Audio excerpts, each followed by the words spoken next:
what do you perceive to be the force, the issues that lead kids to want to leave Philadelphia while they're in high school, and perhaps have some of the kids not want to stay here and play as collegiate basketball?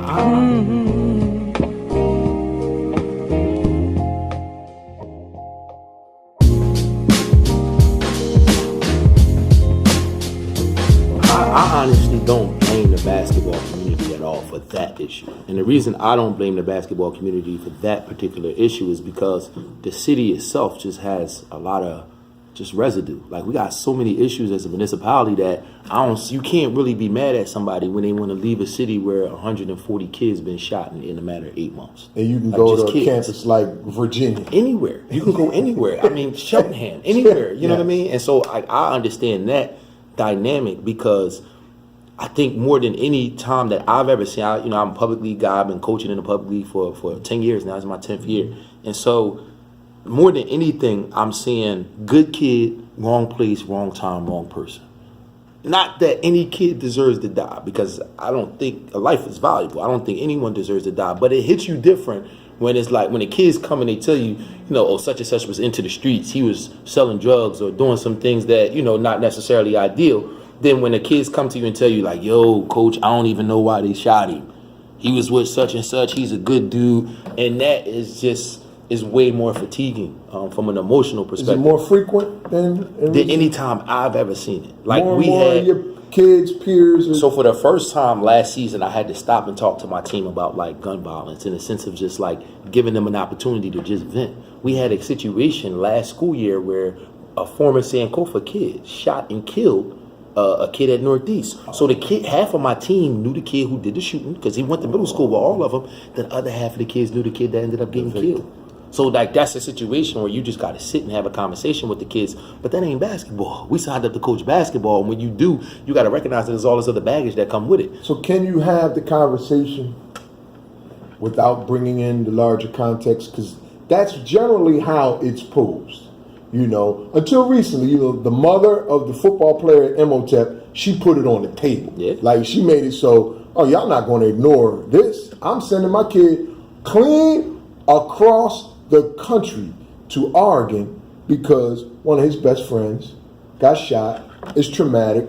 I don't want to worry about it. I don't want my son to worry about it. So now we're talking about, the decisions that the families and the kids have to make in that context. Prior to that, people would be like, oh man, he should just stay here. When you stay home, you can play more. You get this. Family can see you. Yeah. It was all that stuff. I mean, I'm not saying I'm not a fan of that. And another thing that I don't blame the basketball community because Sankofa is a small program. We're 1A. We before this year, before last year, I say not a whole lot of people knew who we were. But part of that was because I never had a Division I basketball player. Mm-hmm. It's one thing to feel like you've had Division I players and they just didn't, pan out. But you got a clear cut one now. We got a clear. I feel like I got more than one. Mm-hmm. And so when that happened, and you was on that list, all I had to do was tell people that they exist. I remember it was maybe at least two, maybe 3 summers ago. Khalil was playing up at the Chosen League. You said, I want you to go see my player. Yeah. And I came up there and I watched him. I said, yeah, he's got it. He's long. He does some things. So I had never heard of him until that day. But think about this, right? The basketball community in Philadelphia receives a lot of critiques when it comes to how we treat the kids, how we fight each other. And yeah, we got to get better. But just think about the fact that all I did was send a couple emails, a couple text messages, a few inboxes, and people responded. It's not like people said, or I don't want to help you, I don't want to help the kid. People responded, and they responded in a positive way. And now the kid is on everybody's radar. Yes. And that's not me. That's the basketball community. So when you look at a kid like Lil or Scott or Darius Ward, you say, well, why y'all on transfer? Part of it is because the basketball community is so dope that people going to find me regardless. I can have a Del Greco coming to my school. I can have a Julian coming to my school to work my guys out. I can talk to Amaro and say, this is what's going on. I can have them playing for Rich up in Donofrio Classic, or, playing with Raheem. And the basketball community to me in Philadelphia is so dope when you use it and do it the right way that the kids don't have to leave. When people decide to leave, I see them leaving because of reasons that don't have to do with basketball. Very rarely do I see it, oh, I'm not going to get a chance to play here or in this program or in this space, so I feel like I need to leave to maximize my potential. I think that that's starting to kind of dissolve itself a little bit. A lot of the kids leave because, I'm mad at this coach or I'm mad at this or that, and that's more of a parent issue as well. But, man, the basketball, I think Sankofa is a testament to how thorough the basketball community is. Because if the basketball community wasn't thorough, right, my kids would be hidden somewhere. They wouldn't. No one would know who they are. I think you're underestimating the importance of yourself. I think what people realize is that if you call, you're just not bullshitting. Oh, no, I'm not. And so, therefore, it's easy to say, let me go see who this kid is that Isaiah is talking about. Yeah, I'm not calling you with a kid that's Division 8. And you're trying to sell him as a Division 1. And I think people respect you and know that you wouldn't do that. And I think people would say to themselves, I know he ain't going to have me coming up here to see a kid with straight D's and F's. No. So, therefore, when you call, you get a certain response.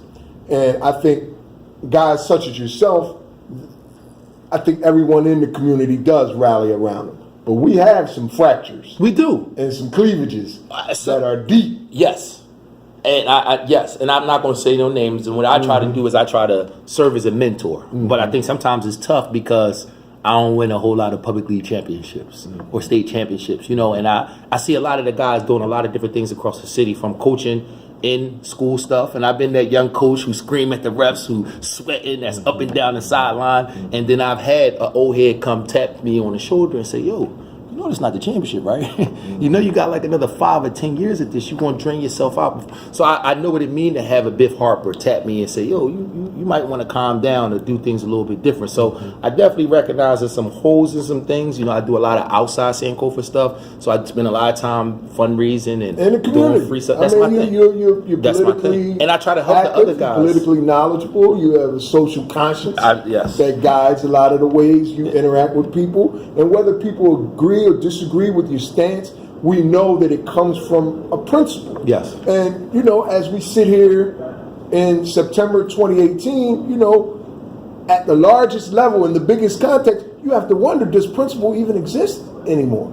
And so we're dealing with these boys, and you trying to instill stuff in them, and they leave out the school, and this is what happens. Yeah, no, you're right.